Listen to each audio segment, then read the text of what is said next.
ಪ್ರಿಯರೇ, ಯೇಸು ನಾಮದಲ್ಲಿ ಈ ಬೆಳಗ್ಗೆ ನಿಮಗೆ ಸ್ವಾಗತಿಸ್ತೇನೆ.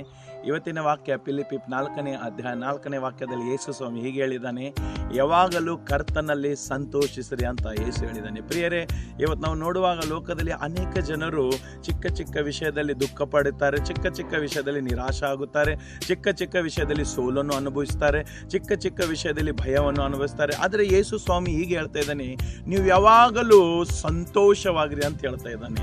ಪ್ರಿಯರೇ, ನೀವು ನಿಮ್ಮ ಜೀವಿತದಲ್ಲಿ ಸಂತೋಷ ಇಲ್ಲದಿರಬಹುದು, ನಿಮ್ಮ ಕುಟುಂಬದಲ್ಲಿ ಸಂತೋಷ ಇಲ್ಲದಿರಬಹುದು, ನಿಮ್ಮ ಸೇವೆಯಲ್ಲಿ, ನಿಮ್ಮ ಕೆಲಸ ಕಾರ್ಯಗಳಲ್ಲಿ ನೀವು ಎಲ್ಲೆಲ್ಲಿ ಇದ್ದೀರಿ ಆ ಸ್ಥಳಗಳಲ್ಲಿ ನಿಮಗೆ ಸಂತೋಷನೇ ಕಾಣ್ತಾ ಇಲ್ಲಿರಬಹುದು.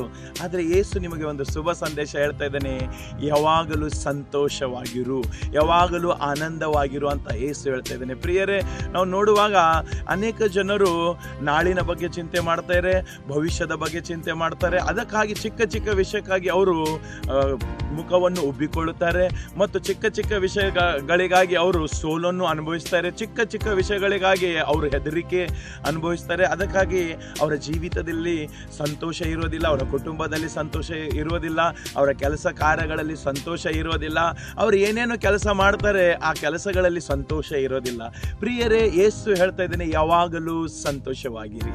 ನೀವು ಯಾವಾಗಲೂ ನೀವು ಸಂತೋಷವಾಗ ಇದ್ದರೆ ನಿಮ್ಮ ಜೀವಿತ ಬದಲಾವಣೆ ಆಗ್ತದೆ. ಪ್ರಿಯರೇ, ನಿಮ್ಮ ಕುಟುಂಬದಲ್ಲಿ ಒಂದು ಸಂತೋಷ ಇದ್ದರೆ, ನಿಮ್ಮ ಸೇವೆಯಲ್ಲಿ ಒಂದು ಸಂತೋಷ ಇದ್ದರೆ, ನಿಮ್ಮ ಕೆಲಸ ಕಾರ್ಯಗಳಲ್ಲಿ ಒಂದು ಸಂತೋಷ ಇದ್ದರೆ ನಿಮ್ಮ ಜೀವಿತ ಬದಲಾವಣೆ ಆಗ್ತದ ಮತ್ತು ನಿಮ್ಮ ಅಕ್ಕಪಕ್ಕದಲ್ಲಿ ಒಂದು ಸುಂದರವಾದ ವಾತಾವರಣ ಆಗ್ತದೆ. ಪ್ರಿಯರೇ, ಅದಕ್ಕೆ ಯೇಸು ಹೇಳ್ತದೇನೆ, ಯಾವಾಗಲೂ ಆನಂದವಾಗಿರು. ಯಾವಾಗಲೂ ಮುಂಜಾಳಾಗಲಿ, ಮಧ್ಯಾಹ್ನ ಆಗಲಿ, ಸಂಜೆ ಆಗಲಿ, ದುಃಖವಾಗಲಿ, ಸಂತೋಷ ಸಮಯದಲ್ಲಿ, ಯಾವ ಸಮಯದಲ್ಲಿ ಆನಂದವಾಗಿರುವಂತ ಯೇಸು ಹೇಳ್ತಾ ಇದ್ದಾನೆ. ಪ್ರಿಯರೇ, ಇವತ್ತು ನಾವು ಲೋಕದಲ್ಲಿ ನೋಡುವಾಗ ಅನೇಕ ಜನರು ಮುಖಬಾಡಿ ಇರ್ತಾರೆ, ಅನೇಕ ಜನರು ದುಃಖದಲ್ಲಿ ಇರ್ತಾರೆ, ಅನೇಕ ಜನರು ಎಲ್ಲವನ್ನೂ ಇರ್ತದೆ ಅವರ ಒಳಗೆ, ಆದರೆ ಸಂತೋಷ ಕಳೆದುಕೊಳ್ತಾರೆ. ಅದಕ್ಕೆ ಯೇಸು ಹೇಳ್ತಾ ಇದ್ದಾನೆ, ಯಾವಾಗಲೂ ಸಂತೋಷವಾಗಿರು. ಯಾವಾಗಲೂ ತಿರುಗಿ ಹೇಳ್ತಾನೆ ಯೇಸು, ಸಂತೋಷವಾಗಿರು ಅಂತ ಯೇಸು ಹೇಳ್ತಾ ಇದ್ದಾನೆ. ಪ್ರಿಯರೇ, ನಾವು ನೋಡುವಾಗ ಶರಿ ಕೊಡುವುದು ಅದು ಸಂತೋಷ ಅಲ್ಲ, ಪಾರ್ಟಿ ಮಾಡೋದು ಅದು ಸಂತೋಷ ಅಲ್ಲ, ಮತ್ತು ಕೆಟ್ಟ ದೋಸ್ತರು ಸಂಗಟ ಹೋಗೋದು ಅದು ಸಂತೋಷ ಅಲ್ಲ, ಮತ್ತು ಬ್ಯಾಡ್ ಕೆಲಸ ಮಾಡೋದು ಅದು ಸಂತೋಷ ಅಲ್ಲ. ಪ್ರಿಯರೇ, ಯೇಸುವಿನಲ್ಲಿ ಇರುವುದು ಅದು ಸಂತೋಷ.